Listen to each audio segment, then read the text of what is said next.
The World Health Organization recently declared Mpox a global public health emergency.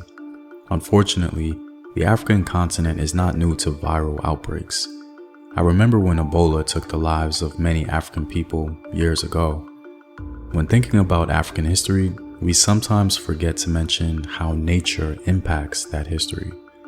And so, this unfortunate Mpox outbreak got me thinking about how early Africans dealt with viral diseases.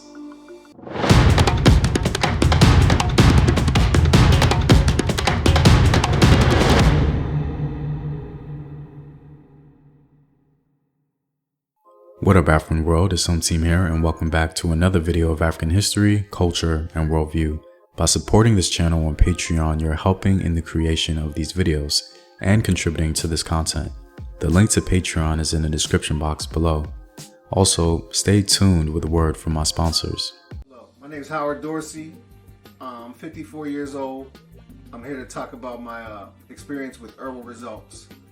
I was getting sick, so I went to the doctor. They told me that my blood pressure was high, my cholesterol was borderline or high, so I was very sick.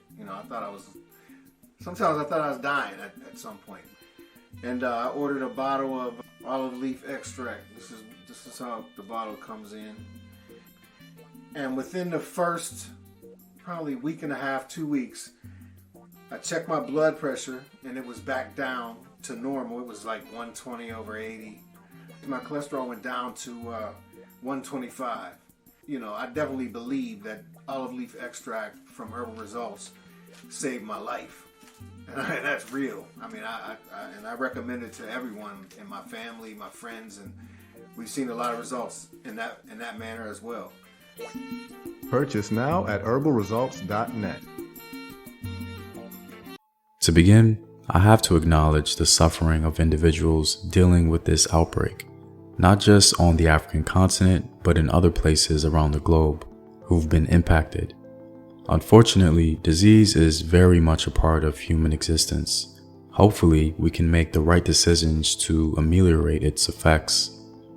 According to one online source, Mpox is a viral infection that began to spread from the Democratic Republic of Congo into neighboring countries.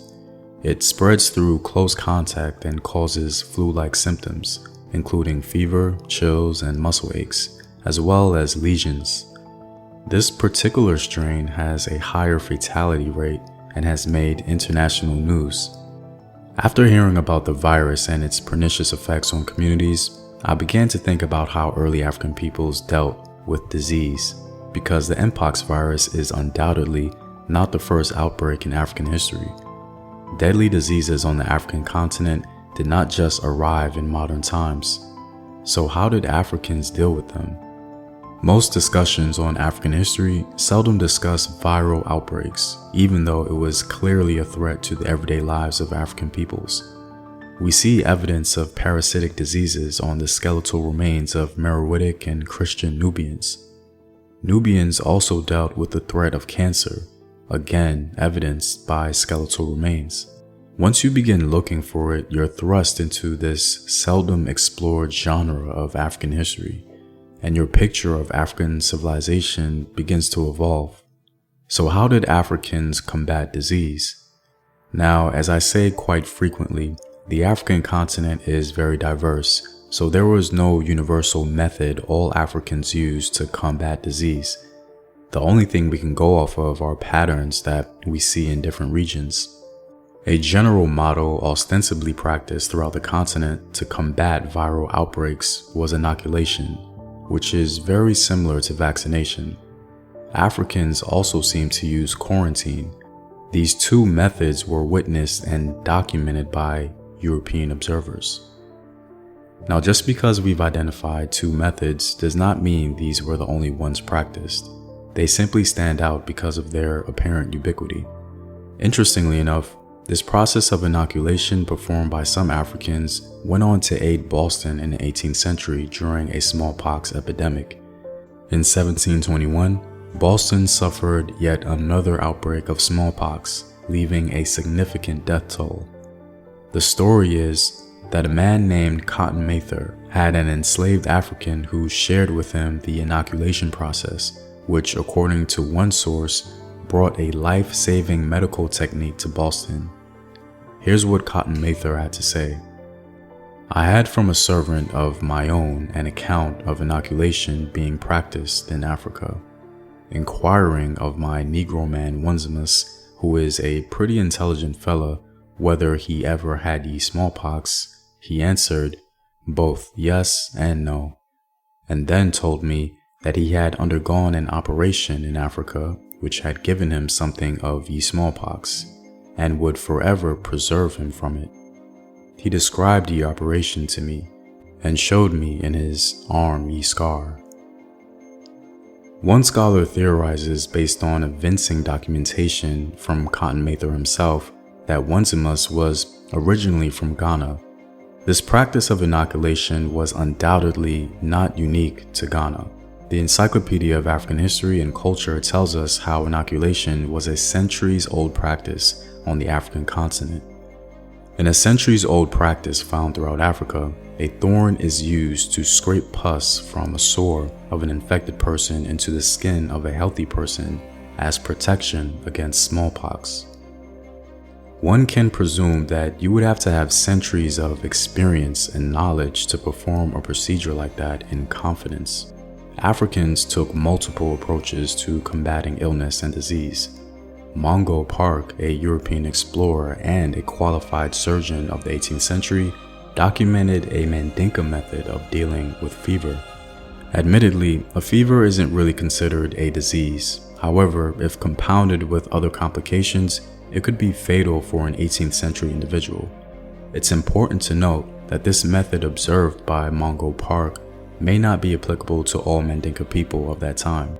That being said, here is Mungo Park's lengthy account of how Mandinka people dealt with illness.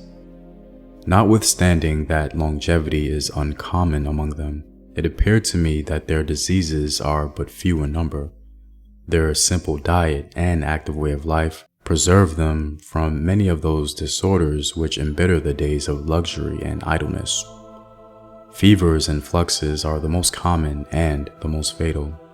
For these, they generally apply safes to different parts of the body and perform a great many other superstitious ceremonies, some of which are indeed well calculated to inspire the patient with the hope of recovery and divert his mind from brooding over his own danger. But I have sometimes observed among them a more systematic mode of treatment. On the first attack of fever, when the patient complains of cold, he is frequently placed in a sort of vapor.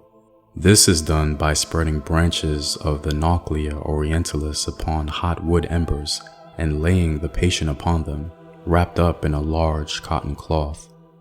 Water is then sprinkled upon the branches, which, descending to the hot embers, soon covers the patient with a cloud of vapor, in which he is allowed to remain until the embers are almost extinguished. This practice commonly produces a profuse perspiration and wonderfully relieves the sufferer. It's interesting that the Mandinka considered the preservation of psychological health during physical illness with the application of so-called safes or charms. Now, aside from inoculation and other methods, some Africans also implemented the practice of quarantine to combat viral outbreaks. The Mano people of Liberia are documented to have utilized this strategy against malaria. Possibly aware of the contagious nature of malaria, the Mano people of what is now Liberia set aside a sick bush away from the village where malaria sufferers would be quarantined and nursed back to health by a single individual. Treatment with poultices would retard scratching and control infection. After the patient recovered, the area would be cleaned by fire.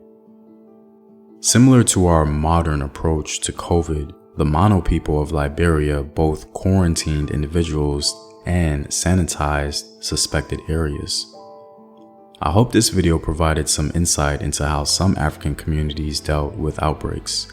It's remarkable that Africans centuries ago seem to have dealt with viral outbreaks in a strikingly similar manner we do today.